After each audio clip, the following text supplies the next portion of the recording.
Hello students, today's lesson is noun. आज का lesson है नाउन। तो आज हम पढ़ेंगे कि नाउन क्या होता है, इसके कितने टाइप्स होते हैं। तो चलिए स्टार्ट करते हैं।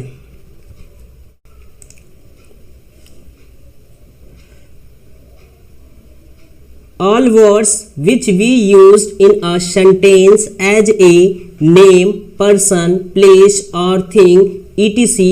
all are comes under the classification of noun. संज्ञा के अंतर्गत वह शब्द आता है जो किसी भी व्यक्ति, स्थान या वस्तु के रूप में वाक्यों में प्रयोग किया जाता है, उसे हम संज्ञा कहते हैं या उसे हम नाउन कहते हैं। या फिर आप नाउन को इस तरीके से समझ सकते हैं कि आपके आंखों से जितनी भी सारे वस्तुएं, चीजें, जो भी हो, एक्स वाई जेड कुछ भी हो, जो भी चीजें आपकी आंखों से दिखाई देते हैं, वे सभी के सभी क्या होते हैं? नाउन होते हैं। क्या होते हैं? नाउन होते हैं। फॉर एग्जाम्पल, राम, टेबल, कुर्सी, दिल्ली, बेंगलोर, ये सभी क्या है? नाउन है। क्या है? नाउन है।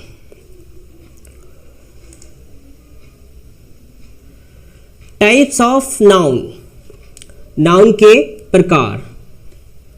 तो basically there are 7 types of noun. First is proper noun, व्यक्तिवाचक संज्ञा। सेकेंड इज कॉमन नाउन, जातिवाचक संज्ञा। थर्ड इज कलेक्टिव नाउन, समूहवाचक संज्ञा। 4 मटेरियल नाउन, द्रव्यवाचक संज्ञा। 5 अब्स्ट्रैक्ट नाउन, भाववाचक संज्ञा। 6 काउंटेबल नाउन, गणनीय संज्ञा। 7 अनकाउंटेबल नाउन, अगणनीय संज्ञा। Noun which belongs to a particular or individual name, person, place or thing is called as proper noun. जो किसी भी व्यक्ति, स्थान या वस्तु का बोध कराता हो, उसे व्यक्तिवाचक संज्ञा कहते हैं। या फिर आप ये कह सकते हैं किसी भी खास वस्तु का बोध कराता हो, और वो किसी भी खास वस्तु का बोध कराता हो, उसे हम प्रॉपर नाउन कहते हैं। उसे हम प्रॉपर नाउन कहते हैं या व्यक्तिवाचक संज्ञा कहते हैं। फॉर एग्जाम्पल, यमुना, तो यमुना क्या है? ये प्रॉपर नाउन है। यमुना, मीना, मुंबई। अब मीना क्या है? किसी खास लड़की का नाम है, तो इसीलिए ये क्या हो गया? मीना प्रॉपर नाउन हो गया। क्या हो गया? प्रॉपर नाउन हो गया। मुंबई, अब मुंबई क्या है? पूरे विश्व में एक ही मुंबई है, तो इसीलिए ये क्या हो गया? प्रॉपर नाउन हो गया। The following sentences contain examples of proper noun. Yamuna एक नदी है, तो यमुना इज अ रिवर, तो यमुना क्या हुआ? प्रॉपर नाउन हुआ। क्या हुआ? Proper noun. मीना खेल रही है, तो इसमें प्रॉपर नाउन क्या हो गया? मीना। मीना क्या है? किसी लड़की का नाम है। कैसी लड़की है? तो किसी खास लड़की का नाम है, इसीलिए मीना क्या हुआ? प्रॉपर नाउन हुआ। मीना इज प्लेइंग, और यहां पे मीना क्या हुआ? प्रॉपर नाउन हुआ। कॉमन नाउन, जातिवाचक संज्ञा। Common noun are the words which name the place, people, things it, but they are not the actual name of the place, people और थिंग। और instance, boy is a common noun and the boy's name is Arjun, which is proper noun as it specifies the name. वैसे नाम जिनसे जाति भर का बोध हो, उस for example village, animals, hills, पहाड़, ये सभी क्या है? कॉमन नाउन है। क्या है? Common noun. जैसे एनिमल हो गया, तो एनिमल में बहुत टाइप्स के एनिमल आते हैं, तो ये पूरे एनिमल्स के समूहों का बोध कराता है, इसीलिए ये क्या हो गया? कॉमन नाउन हो गया। The flowing sentences contain examples of common noun. गांव बहुत छोटा है, विलेज इज वेरी स्मॉल, तो इसमें कॉमन नाउन क्या हो गया? विलेज। पशु जंगल में रहता है, पशु जंगल में रहता है, तो इसमें कॉमन नाउन क्या हो गया? पशु। और इसमें एनिमल्स लिव इन फॉरेस्ट, और इसमें कॉमन नाउन क्या हो गया? Animal.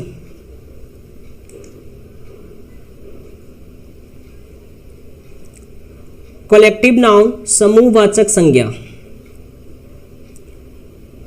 Name have been assigned to some special group is called collective noun. संज्ञा जिससे पूरे समूह का बोध हो उसे समूहवाचक संज्ञा कहते हैं।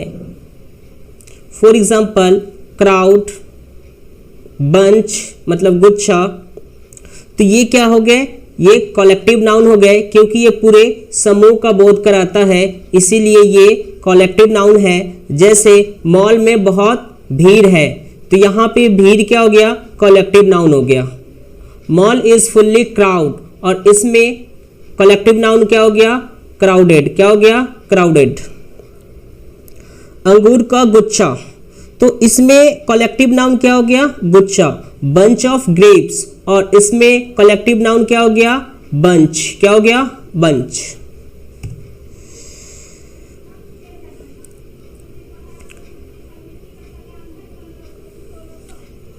मटीरियल नाउन द्रव्यवाचक संज्ञा। Nouns that refer to names of a liquid or matter is called as material noun. वैसे संज्ञा जो तरल अवस्था में हो, जिसकी गिनती संभव नहीं हो सकती है, उसे द्रव्यवाचक संज्ञा कहते हैं।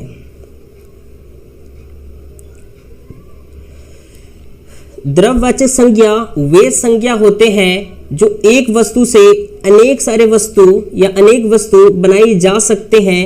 गोल्ड इज सो एक्सपेंसिव, तो गोल्ड क्या हो गया? मटेरियल नाउन हो गया। क्या हो गया? Material noun. सोना बहुत महंगा है, तो सोना क्या हो गया? Material noun.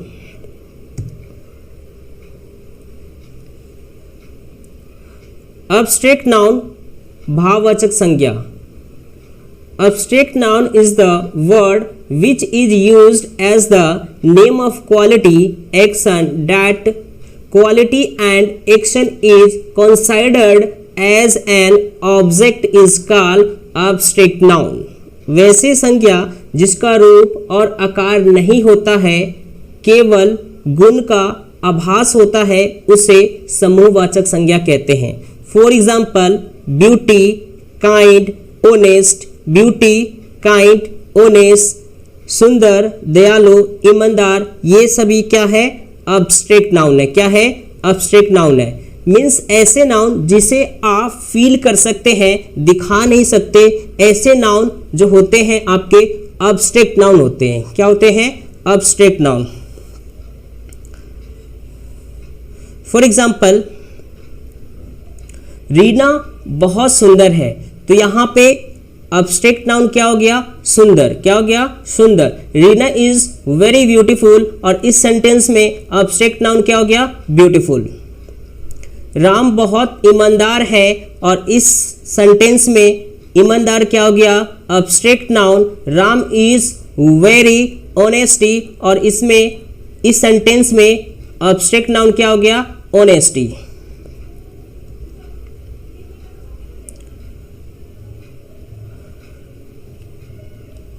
काउंटेबल नाउन गणनीय संज्ञा। That can be counted is called countable noun. गणनीय संज्ञा जिन्हें गिना जा सकता है, उन्हें हम काउंटेबल नाउन कहते हैं। यानी जिस वस्तु को आप बहुत ही आसानी से, या फिर आप ये कह सकते हैं कि जो भी वस्तु हो आप उन्हें गिन सकते हैं, काउंट कर सकते हैं, ऐसे नाउन काउंटेबल नाउन होते हैं। For example pen, boy, books, hair, man, city, ये जितने भी नाउन हैं, आप इन सभी नाउन को बहुत ही आसान तरीके से आप इन्हें काउंट कर सकते हैं। अतः इसीलिए ये नाउन काउंटेबल नाउन है।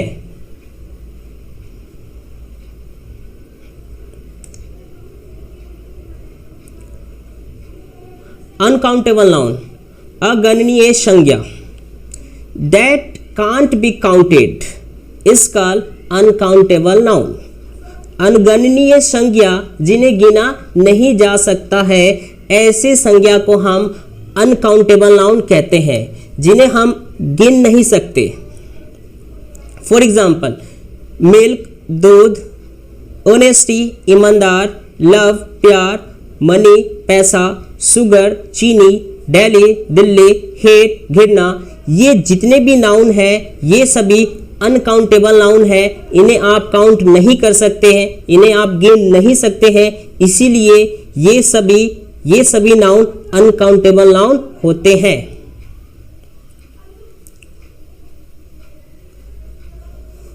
तो आज के लेक्चर में बस इतना ही, और कल हम प्रोनाउंस के बारे में डिस्कस करेंगे कि प्रोनाउंस क्या होते हैं, उसके कितने टाइप्स होते हैं।